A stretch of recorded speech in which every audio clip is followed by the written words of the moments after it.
There is a cup in the British Museum that should not exist. Not because it's rare, though it is extraordinarily so. Not because it's beautiful, though it is that too in a way that stops people cold when they see it in person. It should not exist because of what it does. Hold it in a dark room and shine a light on it from the outside. The cup glows a deep, opaque green. Rich and dark, like jade, like forest glass, like something pulled from the earth rather than shaped by human hands. Now move the light source, put it inside the cup, shining outward. The cup turns red, not a different shade of green, not a lighter tone, red, a deep, luminous, translucent crimson. Like a vessel filled with blood held up to a candle. The same cup, the same glass, the same object, transformed entirely by the direction of light passing through it. No paint, no coating, no trick of the frame or the display case. The glass itself changes color. For over a century after it arrived in Western scientific hands, nobody could explain how. It took electron microscopes and X-ray analysis to finally uncover the truth, and what scientists found inside that Roman glass was something that the modern world had only just invented a name for. Nanotechnology. Built by hand in the 4th century AD. This is the story of the Lycurgus Cup. The object. The Lycurgus Cup dates to the 4th century AD, most likely somewhere between 290 and 325 AD, placing it in the late Roman Empire in the decades surrounding the reign of Constantine the Great. It is made of a single piece of glass, carved and cut to a final thickness of just a few millimeters, thin enough in places to be almost translucent when held up to the light. The cup is a cage cup or diatritum, a form of Roman glasswork that represents one of the most technically demanding objects the ancient world ever produced. To make a cage cup, a craftsman begins with a thick blank of solid glass and carves away the exterior, leaving behind an intricate outer network of figures and decorative elements that appear to float around the inner cup, connected to it only by small glass bridges. The inner cup and the outer cage are a single continuous piece of material. Nothing is glued, fused, or separately attached. It is all carved from one block by hand, using abrasive tools in a process that allows no mistakes and no corrections. This alone would make the Lycurgus Cup extraordinary. Fewer than 50 intact cage cups survive from the ancient world. Most are fragmentary. The Lycurgus Cup is one of the finest examples ever found, and unlike most, it is completely intact after 16 centuries. The scene depicted on the outer cage is the mythological story of King Lycurgus of Thrace, a figure from Greek mythology who attacked Dionysus, the god of wine, and was driven mad as punishment. The figures are rendered with remarkable detail. Lycurgus entangled in a vine, Dionysus surrounded by his followers, satyrs and attendants frozen in the moment of divine retribution. The carving is crisp and precise, executed with a confidence that speaks to a craftsman working at the absolute peak of their skill. But the carving, extraordinary as it is not why scientists have spent decades studying this object. It is the glass. The mystery. The cup was acquired by the British Museum in 1958, purchased from the Rothschild family who had owned it for decades.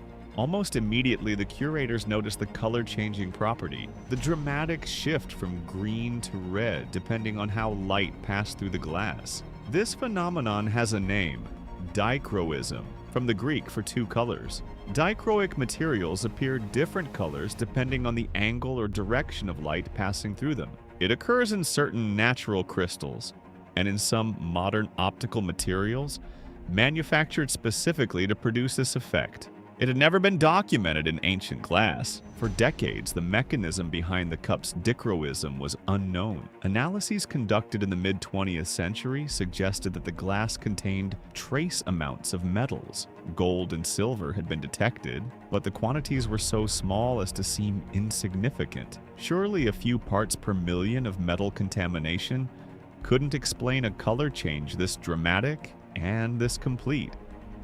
Then in 1990, a team of researchers at the British Museum conducted a more detailed analysis using electron microscopy. technology capable of imaging objects at the scale of individual atoms. What they found inside the glass stopped them cold. The gold and silver weren't just dissolved into the glass as ions. They were present as particles, discrete physical particles of metal, distributed throughout the glass matrix at a size ranging from 50 to 100 nanometers in diameter. For reference, a single human hair is approximately 80,000 nanometers wide. These particles were roughly 1,000 times smaller than that. They were not visible to the naked eye or to any optical microscope. They existed at a scale that had no name, no framework, and no scientific understanding in the 4th century AD. And they were not accidental. Further analysis confirmed that the particles were not random contamination. They were present in a specific ratio, approximately 70 parts silver to 30 parts gold, and at a consistent size distribution throughout the glass.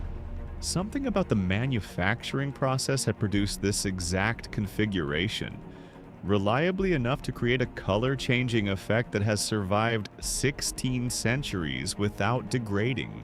The Roman craftsmen who made this cup had, without knowing it, engineered a nanocomposite material, a glass matrix embedded with precisely sized metal nanoparticles that exploits a quantum optical phenomenon called plasmon resonance. The physics. Plasmon resonance is not intuitive, but it is worth understanding because it is the reason the cup does what it does, and it's one of the most actively researched phenomena in modern materials science. When light strikes a metal nanoparticle, a particle of gold or silver at the nanoscale, it interacts with the free electrons on the particle's surface. Those electrons begin to oscillate collectively, resonating with the frequency of the incoming light. This resonance absorbs certain wavelengths of light and scatters others, producing color effects that depend on the particle's size, shape, composition, and the medium surrounding it.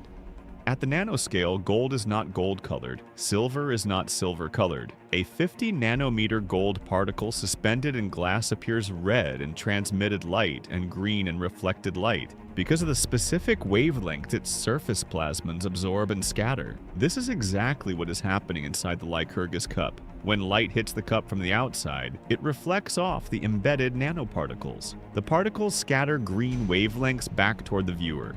The cup appears green. When light passes through the cup from inside, those same particles absorb specific wavelengths and transmit others, and what gets through is predominantly red. The cup appears crimson. How they did it? The obvious question, the one that researchers have been trying to answer ever since the nanoparticles were discovered, is how. How did Roman craftsmen, without electron microscopes, or knowledge of quantum optics, or any concept of the nanoscale, produce a glass with such precisely controlled nanoparticle distributions? The honest answer is that we don't know completely. No Roman technical manual describes the process. No ancient text explains what makes this glass different from ordinary Roman glass. The knowledge, if it was ever written down, is gone. What researchers have been able to reconstruct through experimental glassmaking and chemical analysis is a plausible pathway. Roman glassmakers were sophisticated chemists in practical terms. They understood that adding metal compounds to glass during the melting process produced color effects: copper for blue-green, manganese for purple, iron for yellow or green. The addition of gold and silver to glass was known. What they likely did not understand was why very small amounts of metal, added in specific ways and processed under specific thermal conditions, produced different effects than larger amounts. The leading theory is that the nanoparticle formation in the Lycurgus Cup was the result of a very specific firing and cooling sequence, that the glassmaker heated the metal-doped glass to a temperature at which metal ions precipitated out of solution as metallic particles, then cooled it at a rate that arrested particle growth at exactly the right size. The 70 to 30 silver to gold ratio may have been discovered through experimentation. A formula that a craftsman found produced a particularly striking color effect, recorded and passed on without any understanding of why it worked. Researchers today are using the principles behind the Lycurgus Cup, plasmon resonance and metal nanoparticles, to develop sensors capable of detecting single molecules of disease biomarkers in blood.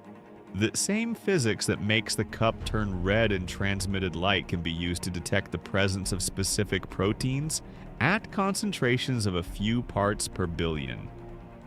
Medical diagnostics, cancer detection, rapid disease screening in environments without laboratory infrastructure.